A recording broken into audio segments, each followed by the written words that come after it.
რატომ არ იღებს ირანი ამ ბირთვულ შეთანხმებას? იმიტომ რომ ჩვენი მხრიდან ეს სრულიად უაზროდ ჩანს, რომ ისინი უარს ამბობენ. მათ ფული აღარ აქვთ, მათ ხელმძღვანელობა დაკარგეს, მათი ბირთვული ობიექტები განადგურებულია და ამ მომენტში მაგიდაზე დევს შეთანხმება, რომელიც ყველაფერს აგვარებს. მათ მხოლოდ ის სჭირდებათ, რომ უარი თქვან ბირთვულ ამბიციებზე, მაგრამ მაინც უარს ამბობენ. მოდით პატარა ისტორიით დავიწყოთ. მესიის მოსვლის ისტორია ისლამის რელიგიაში.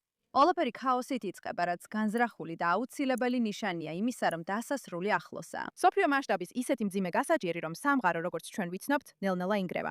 ღმერთის გეგმა საბოლოოდ იწყებს განხორციელებას და სწორედ ამ ქაოსიდან ის ჩნდება. დამავული იმამი, მაჰდი, ისლამის მესია.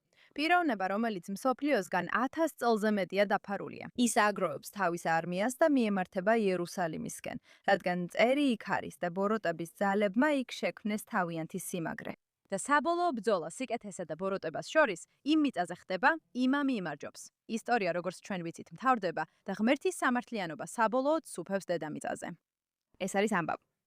და 1979 წელს, როდესაც ხომეინი მოვიდა ხელისუფლებაში, ამ ამბის გაცოცხლების დასაწყისი დაიწყო. ისლამურმა რევოლუციამ მთლიანად შეცვალა ირანის სახელმწიფოს მიზანი. გამოაცხადა, რომ ირანი აღარ იყო ჩვეულებრივი ერი, არამედ რაღაც კოსმოსურის პირველი ეტაპი, ისლამური მესიის მოსვლა. ეს მომზადება პასიური არ იყო, არამედ სასტრაფო და აქტიურ მოქმედებას მოითხოვდა. ეს მოითხოვდა აქტიურ წინააღმდეგობას იმ ძალების მიმართ, რომლებიც ყოველთვის ეწინააღმდეგებოდნენ ღვთაებრივ ჭეშმარიტებას, ამერიკულ იმპერიალიზმსა და სიონიზმს. და მან სპეციალურად შექმნა ისლამური რევოლუციის გუშაქთა კორპუსი, რათა ეტარმოებინა ეს წინააღმდეგობა.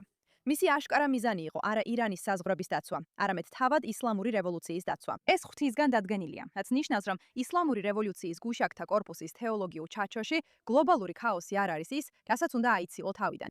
ეს არის ის, რასაც აღიქვამ როგორც ნიშანს იმისა, რომ ღმერთის გეგმა ხორციელდება. მაჰდი შემდეგ თავის ძალებს იერუსალიმისკენ წაიყვანს, რადგან სწორედ იქ აქვს თავისი სიმაგრე დაჯალს. ისლამური ანტიქრისტეს ფიგურას, კატასტროფული მოტყუების ფიგურას, რომელიც ბოროტების არმიებს იზიდავს. მიწა, სადაც საბოლოო ბრძოლა უნდა გაიმართოს, არასწორ ხელშია, მაგრამ ისრაელი სამწუხაროდ მათთვის ტრადიციული გზით განადგურებას ვერ ექვემდებარება.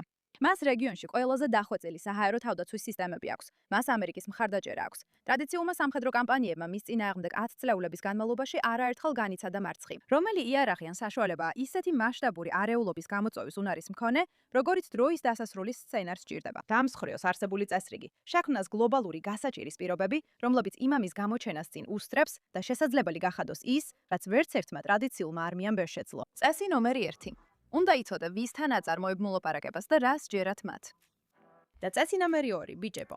არასდროს აწარმოოთ მოლაპარაკება ტერორისტებთან, განსაკუთრებით კი ფანატიკოს რელიგიურებთან.